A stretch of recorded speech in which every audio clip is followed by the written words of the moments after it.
오늘의 말씀은 마태복음 24장 1절에서 2절까지 말씀입니다. 다 같이 함께 봉독하시겠습니다.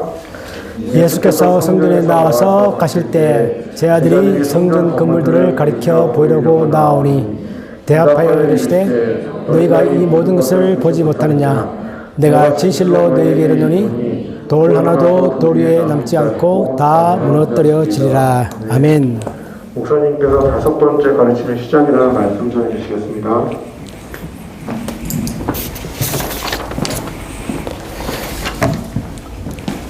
안녕하세요. 네. 잘들 지내시죠? 오늘 기분이 어떠십니까? 비도 오고 하는데, 네.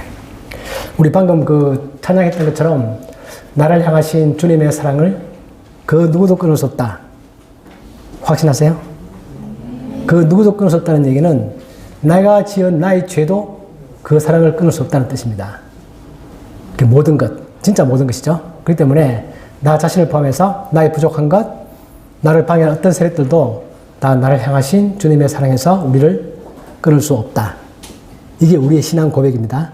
네. 여기서 여러분들은 단 한치도 흔들리면 안 됩니다. 어떤 공격이 와도 내 마음속에 어떤 의심이 생겨도 여기로부터 하나도 단 한치도 물러서면 안 된다. 그게 우리의 신앙이죠. 방금 우리 고백했던 그 신앙 고백입니다. 자, 오늘 이 본문은 이제 예수님께서 새로운 장면이 시작됩니다. 마태복음에서 예수님께서 우리 지난주에 봤던 것처럼 제자들과 바리새인들과 같이 있는 자리에서 바리새인들과 논쟁을 많이 하시고 이제 그 논쟁이 다 끝났고 우리가 최근까지 봤던 게 뭐냐면 7가지 화해에 대해서 봤습니다. 그리고 그것은 우리들에게 신앙생활 할 때 우리가 어떻게 조심해야 되는가 그런 것들을 보여주는 그런 장면들이었습니다. 그리고 이제는 그 사람들은 다 물러갔고 예수님께서 성전을 떠나시면서 마태복음에 나와 있는 5번째 가르침이 시작됩니다. 마태복음 전체를 보면 하나의 가르침, 두 번째 가르침, 세 번째, 네 번째, 다섯 개의 가르침을 중심으로 마태복음이 구성이 되어 있습니다. 마지막 이제 5번째 가르침 이제 시작됩니다. 그래서 이 5번째 가르침은 제자들을 향하여 가르치시는 것입니다. 그 전까지는 제자도 있고 바리새인도 있고 많은 무리들이 다 모여 있는 그런 자리에서 예수님께서 공개적으로 가르치시는데 이 5번째 가르침은 예수님께서 제자들만 모아놓고 12명에만 가르칩니다. 물론 마태복음 전체에서 이 5개의 가르침 전체가 다 제자들만 모아놓고 가르치는 것입니다. 물론 그렇다고 해서 이것이 소수의 사람들에게 비밀로 가르친다? 그런 의미 아닙니다. 이것은 이 예수님의 말씀을 듣고 마음을 열고 그것을 듣고자 하는 사람들, 그런 사람들을 향하여 가르친다 그런 의미지 이게 아무나 들으면 안 된다? 선택된 소수의 사람만 듣는다? 그런 의미 아닙니다. 그러니까 이단들이 제자들에게만 가르쳤다 그 말을 하면서 하나님께서 비밀을 나에게만 주셨다 그렇게 말하면 잘못된 것입니다. 12명에게만 가르쳤지만 마태는 이 내용을 다 책으로 기록해서 모든 그리스도인들이 다 읽을 수 있도록 다 공개하는 것입니다. 그래서 예수님께서 무리들을 향하여 말씀하실 때 바리새인들을 향하여 말씀하실 때하고 제자들을 향하여 말씀하시는 내용이 다른 이유는 뭐냐면 제자들은 예수님을 믿고 따르고 마음을 열고 여러분들처럼 내가 예수님의 말씀을 기꺼이 듣겠다. 그런 마음을 가지고 있을 때 그 사람들 향한 그런 가르침이다. 그렇게 보셔야 됩니다. 그리고 우리가 지금부터 시작되는 마태복음 24장, 25장 두 장에 걸쳐서 예수님의 5번째 가르침이 쭉 이어지는데 이걸 볼 때 우리가 제일 먼저 기억할 것은 뭐냐면 이 5번째 가르침은 마지막 때에 대한 가르침입니다. 여러분은 마지막 때, 다른 말 하면 종말, 그런 말 들으면 기분이 좋으세요? 반갑습니까? 아니면 암울하세요? 무섭습니까? 마지막 때, 종말, 파괴, 심판 이런 말 들으면 가슴이 철렁 무너지고 별로 이렇게 보고 싶지 않은 그런 마음이 드세요? 아니면 반갑다, 좋다, 어서 빨리 그날에 왔으면 그런 마음이 드세요? 이게 우리가 마지막 때를 볼 때 가장 우리가 첫 번째 마음속에 깊이 새겨야 될 그런 내용들입니다. 마지막 때라고 해서 그것이 결코 부정적 느낌을 가지고 있는 그런 말이 아닙니다. 그때는 성경 전체를 보면 하나님의 말씀을 들어보면 그것은 기쁨의 날이고 완성의 날입니다. 자, 열심히 공부한 사람들은 시험날이 기다려집니까? 안 기다려집니까? 열심히 공부한 사람들은 시험날이 기다려지는 것입니다. 드디어 내가 내 실력을 드러낼 때가 왔다. 내가 공부한 모든 것이 열매를 맺을 수 있는 날이 왔다. 그런 날이죠. 사랑하는 연인들은 결혼식 날짜가 무섭습니까? 물론 약간 두렵고 떨리는 마음이 있긴 합니다. 그죠? 긴장되기도 하고 그런 거 있지만 기본적으로 그것은 내가 기다려지는 날이고 내가 그동안 내가 사랑했던 그 모든 과정들이 열매를 맺는 그런 날입니다. 그것이 바로 성경이 말하고 있는 마지막 때. 한국말의 뉘앙스가 종말 그러면 뭔가 안 좋죠? 뭔가 종말 그러면 끝나는 것 같고 파괴되는 것 같고 그런 부정적 느낌을 가지고 있지만 성경이 말할 때 마지막 때라는 것은 좋은 뜻입니다. 이걸 첫 번째 우리 마음 가운데 깊이 꼭 새겨야 됩니다. 이 시기적으로 보면 천지 창조 하느님 하시고 그 뒤에 메시아가 오셨죠. 초림.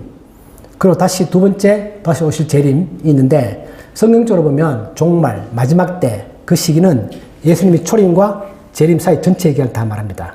그 현재 우리가 살고 있는 기간이 말세입니다. 마지막 때다. 왜냐하면 그것은 예수님 초림과 재림 사이에 우리가 있기 때문에 그렇다. 그렇게 볼 수 있는 것이고요. 말세가 꼭 마지막 어떤 순간을 말하는 게 아니라 이 전 기간을 다 말한다. 하나님의 목적이 이루어지는 그런 때를 말한다. 좁게는 예수님이 재림의 때를 말하기도 합니다.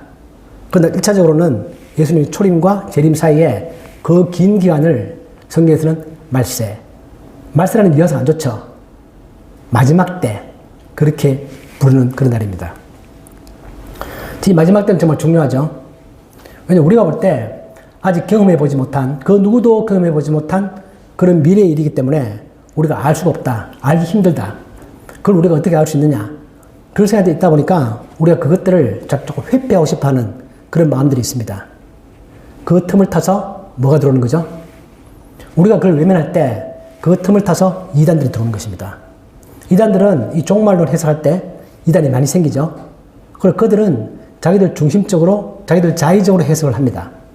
그렇게 해서 말씀은 이런 것이다. 이런 말을 막 하면서 많은 사람들을 미혹한다는 것입니다. 그런데 하나님은 우리가 이 말세에 관한 얘기를, 마지막 때에 관한 얘기를 알기를 원하십니다.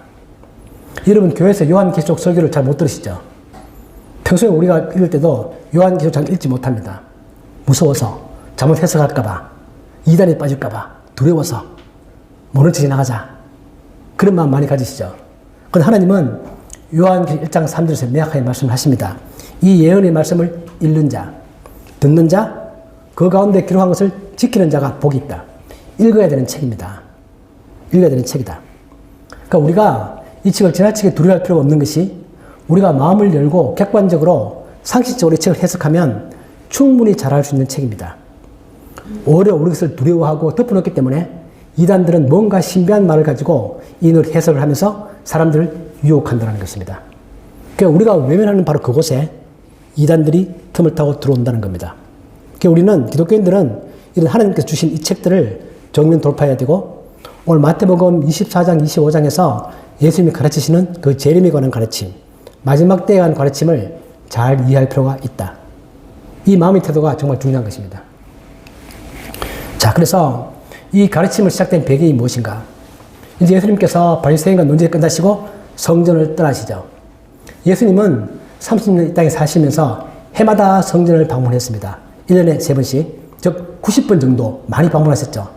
그런데 오늘 이 성전을 떠나는 것이 이 땅에 있는 예수님으로서는 마지막입니다. 더 이상 이제 저 성전을 예수님은 이 땅에서는 볼 일이 없는 것입니다. 떠나는데 제 아들은 방금까지 예수님이 바리새인들과 막 논쟁하는 걸 보면서 예수님이 7가지 화를 막 들으면서도 나오면서 그 성전을 보면서 예수님께 뭔가 좀 자랑을 하고 싶은 것입니다. 예수님, 저 성전 한번 보십시오. 얼마나 멋있습니까? 이렇게 말하는 겁니다. 우리 본문 1절에 보면 제 아들이 성전 건물들을 가리켜 보이려고 나온다. 이 말은 뭐냐면 예수님께 저 성전의 멋있는 부분, 장엄한 것들, 화려한 것들, 그런 것들을 자랑하기 위하여 예수님께 뭔가 말을 걸고 싶은 것입니다. 이거에 대해서 예수님은 아주 냉담하게 그렇게 말씀하십니다. 너희들이 보고 있는 저 성전 반드시 다 무너진다. 그것도 철저하게 다 무너진다. 왜 그런 거죠? 저 성전은 바깥으로 보기에는 무척 화려해 보이고 장엄해 보이지만 저기에는 내용물이 아무것도 없는 것이다. 메시아의 나를 배척하는 저 성전, 외형만 존재하는 저 성전이 아무런 의미가 없는 것이다. 그렇게 말씀하십니다. 그러시면서 저 성전은 철저하게 다 무너질 것이다. 그렇게 말을 합니다. 자, 하나님의 성전이 무너진다는 것은 제 아들이 들을 때 엄청 충격적인 사실입니다. 물론 과거 구약에 보면 하나님께서 항상 저 성전이 무너질 수 있다는 사실을 여러 번 말씀하셨죠. 실제로 성전은 여러 번 무너졌습니다. 지금 이게 헤롯 성전은 세 번째 세워진 성전입니다. 그렇기 때문에 이스라엘 사람들은 성전이 무너질 수도 있다라는 사실을 마음속에 알고는 있었겠지만, 그러나 지금 보고 있는 저 성전의 상징은 하나님의 임재입니다. 하나님을 상징하는 거죠. 하나님을 상징하는 저 성전이 무너지다니 충격이고 잘 이해하기가 힘들어집니다. 자, 우리가 지금 다시 한번 생각할 것은 뭐냐면, 진짜 성전은 지금 어디에 있습니까? 예루살렘 성전 다 무너졌죠. 현재 오늘날 진짜 성전은 어디 있는 것이냐? 바울이 말했던 것처럼 명확하게 여러분들 자신들입니다. 여러분 자신들이 3장 16절 한번 읽어보실래요? 시작. 너희가 하나님의 성전인 것과 하나님의 성령이 너희 안에 계시는 것을 알지 못하느냐? 너희가 하나님의 성전이다. 이제는 저 건물이 성전이 아니다. 하나님의 임재는 건물에 있는 게 아니라 이제는 사람들의 마음 가운데 하나님이 임재하시고 우리 몸 자체가 하나님의 성전이다. 지금 그렇게 말하는 겁니다. 그래서 예수님께서는 저 건물로 세워진 저 성전은 의미가 없는 것이고 철저하게 무너질 것이다. 이제 그렇게 말합니다. 이런 예수님의 예언은 실제로 실현됐죠. 예수님께서 돌아가시고 한 40년 뒤에, 불과 40년 뒤에 로마 군인에 의해서 실제로 이 성전은 완전히 깡그리 다 무너졌습니다. AD 66년에 이스라엘 사람들이 로마 정부에 대해서 반란을 일으켰고, 그 반란을 진압하기 위하여 로마 군대가 쳐들어와서 저 성전을 깡그리 다 무너뜨렸습니다. 예수님의 예언이 그대로 실현이 된 거죠. 우리가 봤던 이 본문과 같은 부분인 누가복음 보면 예수님이 이렇게 말씀하십니다. 너희가 예루살렘이 군대들에게 에워싸이는 것을 보거든. 즉 로마 군인들을 말합니다. 그 멸망이 가까운 줄 알아라. 이 멸망은 성전의 멸망입니다. 세상의 멸망이 아닙니다. 그런 거죠. 이 멸망을 세상의 멸망으로 해석하면 안 되는 거죠. 이것은 성전의 멸망입니다. 자, 마지막 때의 특징은 무엇인가? 예수님께서 마지막 때를 설명하십니다. 제 아들은 예수님께서 저 성전이 무너진다라는 말 들으니까 너무 궁금한 거죠. 예수님, 그때가 언제입니까? 그리고 그럴 때가 가까우면 어떤 일이 벌어지는 것입니까? 궁금하겠죠? 여러분들 똑같이 궁금하실 것입니다. 그죠? 예수님께 나와서 예수님, 그때가 언제며, 그때가 되면 어떤 일이 벌어지는 거죠? 이렇게 물었을 때 예수님 첫 번째 가르치신 것은 뭐냐면, 그때가 되면 많은 거짓 선지자들이 많이 나온다. 이 첫 번째 대답입니다. 실제 우리가 보고 있는 것처럼 이 말세에 관하여, 제가 강조했던 것처럼 말세의 가르침에 관하여 이단들이 많이 생기는 거죠. 많은 사람이 내 이름으로 와서 이르되 나는 그리스도라 하여 많은 사람을 미혹한다. 많은 사람이 나타나고 또 거기에 많은 사람들이 미혹이 된다는 것입니다. 그러니까 거짓 선지자들이 나타나는 것은 마지막 때 첫 번째 가장 중요한 특징이다. 예수님 오시고 난 다음에 2000년 동안 수많은 이단들이 있었습니다. 예수님 당시에 또 그리고 성경에 써질 이 시점에도 많은 이단들이 있었습니다. 계속 있어 오는 거죠. 즉 말세의 기간이 특정 시대에만 이단들이 막 집중적으로 나타난다 그런 의미가 아니라 2000년 동안 계속 많이 나타나는 것입니다. 그러나 그것의 특징은 뭐냐면 예수 그리스도의 메시아 되심, 예수 그리스도 하나님 되심, 예수님이 정말 이 땅에 오셨다는 사실, 또 그리고 종말에 관한 것, 이런 것들이 그 이단들의 중요한 가르침들의 내용들이 됩니다. 이 마지막 때 우리가 어떻게 대비해야 되는 것인가? 이게 우리가 앞으로 계속 우리 시간으로는 거의 한 2, 3개월 걸리겠죠? 차분히 볼 것이니까 그 기간 동안의 일들을 예수님이 마지막 때를 대비하는 자세로서 이렇게 말씀하십니다. 자세는 세 가지 비유를 통하여 말씀하십니다. 우리가 잘 알고 있는 비유죠. 첫 번째가 신랑을 맞이하는 10처녀의 비유. 5처녀는 기름을 준비했고 5처녀는 기름을 준비하지 않았다. 그래서 5처녀는 들어갔고 나머지 5처녀는 들어가지 못했다. 그런 비유, 우리가 많이 들어본 비유인데 앞으로 다시 볼 것이고요. 저 비유가 말하는 것은 뭐냐면 반드시 신랑이 온다. 반드시 예수님이 재림은 있다. 그걸 머리에 담고 그것을 대비하는 사람과 그것을 대비하지 않는 사람. 막인이 들어서 오기는 올 것 같은데 잘 모르겠다. 이런 마음을 가지고 제대로 대비하지 못하는 사람과, 그게 아니고 반드시 올 것이기 때문에 내가 거기에 필요한 것들을 충분히 대비하는 사람. 그 두 사람의 비유를 통해서 우리가 이 마지막 때를 어떻게 살아야 할 것인가를 예수님이 가르쳐 주십니다. 두 번째는 너무나 유명한 달란트 비유죠.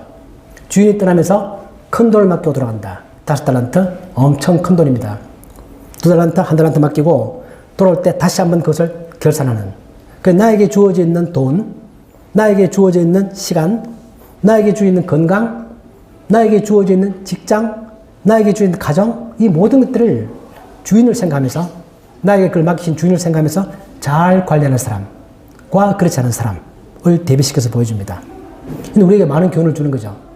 우리가 매일매일의 삶들을 얼마나 열심히 내 나름대로 최선을 다하여 살아가야 하는가라는 것들은 바로 이 비유를 통해 우리에게 잘 보여줍니다. 마지막으로는 양과 염소의 비유가 있습니다. 마지막 때가 되면 주인이 오셔서 양과 염소를 구분한다. 겉으로 보기에는 다 비슷해 보인다. 그러나 그 속에는 진짜가 있고 가짜가 있다라는 겁니다.